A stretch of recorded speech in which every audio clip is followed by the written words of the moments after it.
You're not going to be able to be productive like that. So they're just creating a generation of consumers, a generation of people to make other people richer.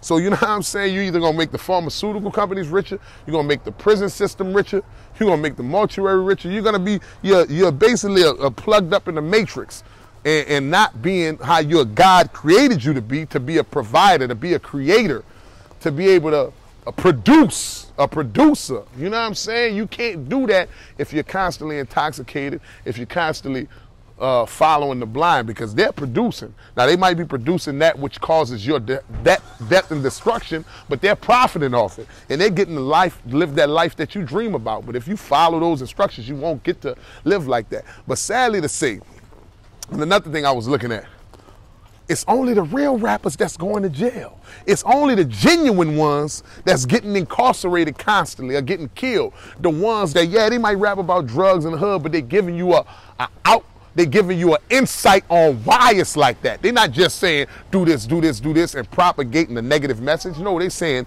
this is what's going on in our community. And look, we were raised to we didn't have the education or the instruction or the direction or the guidance to find other outlets to succeed. What's up, brother? So we were miseducated, and we chose to do what was presented to us, whether that be hustling, selling drugs, or whatever. But look, we flipping that, we using hip-hop, and we making it out, so I'm providing for my mans and my cousins and all them. You can tell a genuine artist. Those are the ones that's getting caught up in the system. Those are the ones when they fall into the hands of these judges that it's hard for them to get out. Like I said, Meek Mill caught this charge when he was a minor, been on probation for 10 years. Now he done flourished, did all type of things in the community in this city, but yet he's still in the hands of the judicial system where they can toss him away at any time.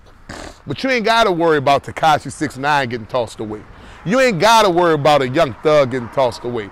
You ain't gotta worry about a Lil Pump or a Lil Uzi Vert getting tossed away, because they're doing tasks for the powers to be, the enemy that wants to see our people, white people too, Asian people too, Hispanic people too, but the masses of human beings on a destructive path, on a path where you just a consumer, on a path where you just another number consuming, making somebody else rich. So with that being said, our people, those people who are put in position and got the God-given talent to influence and to lead, especially through music, because music is what's controlling. See them right there? Show them Libyans. Music is what is guiding them right now. They not listening to no political leaders. They not damn sure ain't listening to no pastors and no preachers. They listening to the rappers. So the ones who got the audience, the NBA young boys, all the Kodak Blacks, the artists from certain regions, the A Boogie with the hoodie, very talented artists. All these, you could tell these artists are genuine because they make a wide spectrum of music, not just this monotony of destruction and violence and misguidance. So the ones like that, we have to walk on a higher plane.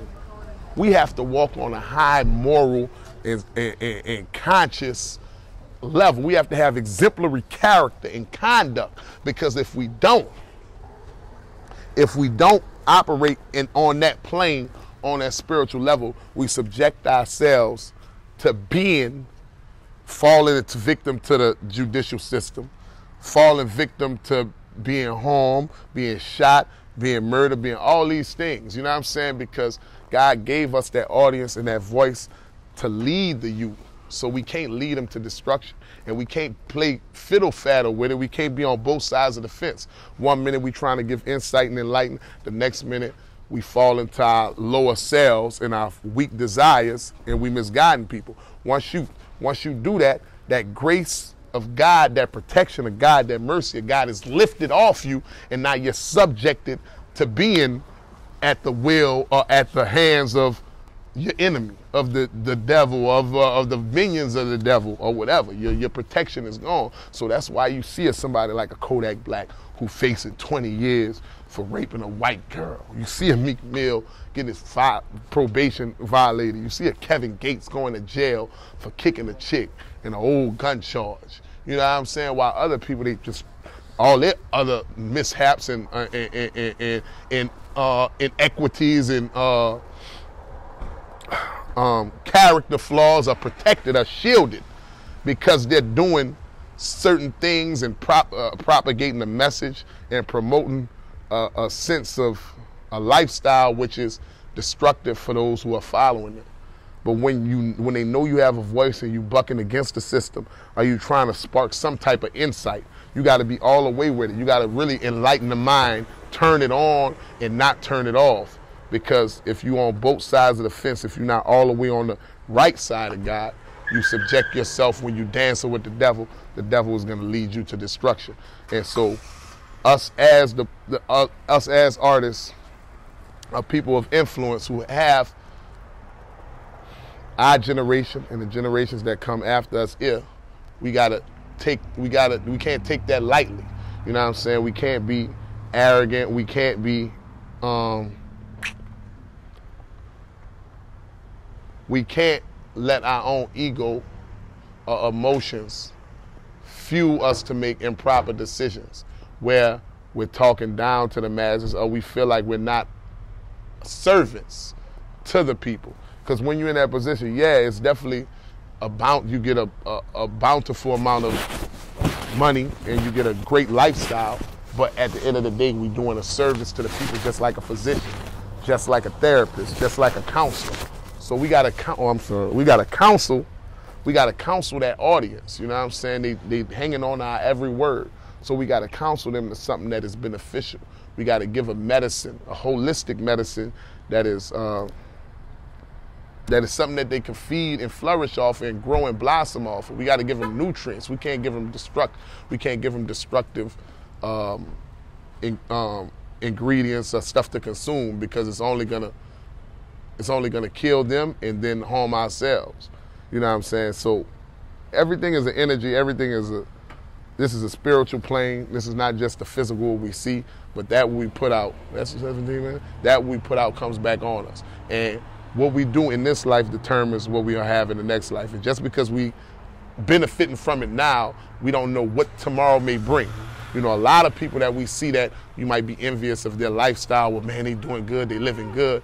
When they get caught up in a situation, they fall into the devil's trap or the trap of the enemy. They'd rather give all that up to retract and make a better decision.